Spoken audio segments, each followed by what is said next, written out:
Write like a man. Use a typewriter.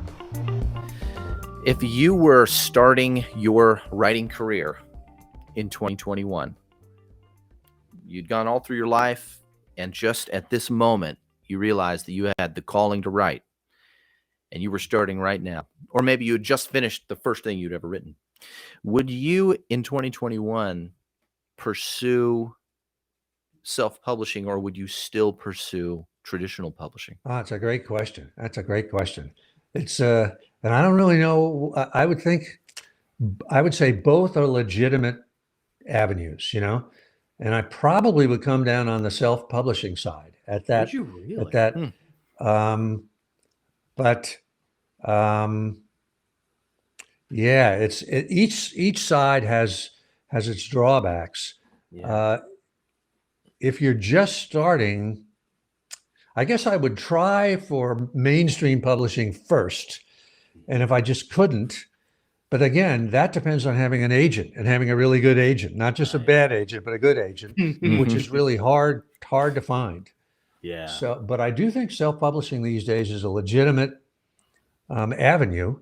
Yeah. But if you're going to self-publish, you have to have some kind of platform or apparatus that you yourself can get the word out about the book.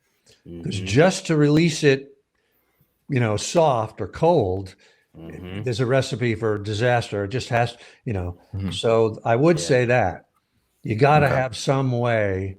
Like, I know you guys know who Ryan Holiday is, and he's not that he self-publishes, he doesn't.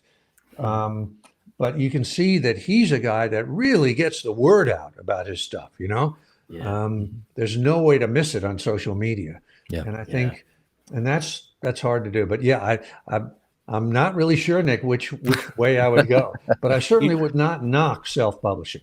Okay. That's surprising and cool to hear you say it. One of the benefits of, well, I guess it cuts both ways, of traditional publishing is that you walk into an arena where now you are part of a squad. You have a team, you have an agent, you have an editor, you have, a cover artist, you have people who are, it seems like it becomes a more collaborative effort.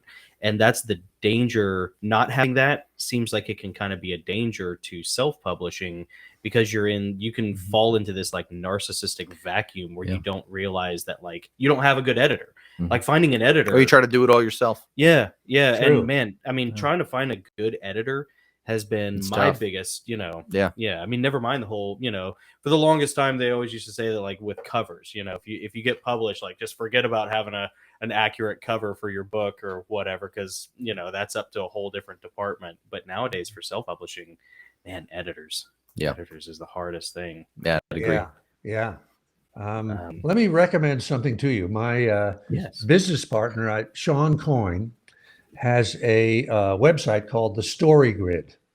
Story Grid. And he has trained a bunch of young editors in his system that he kind of invented.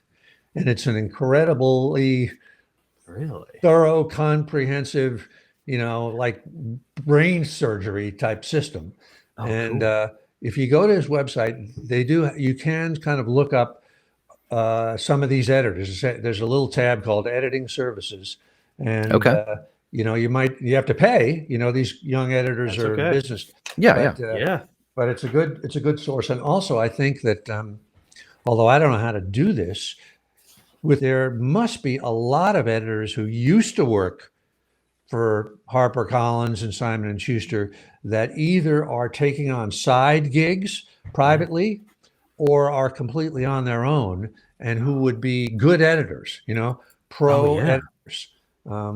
So mercenaries, baby. Yeah. But very important to have an editor for a reality check and to, So, although I'll say this, John, too. Yeah. Basically, the way mainstream publishing works today, in my experience, is that you have to deliver a publication-ready piece of work. It's not like the days where Maxwell Perkins would sit down with Hemingway and they'd, rewrite this and rewrite that. It's like, because basically editors today either don't want to do that, or don't have the time, or they're more into the marketing or whatever.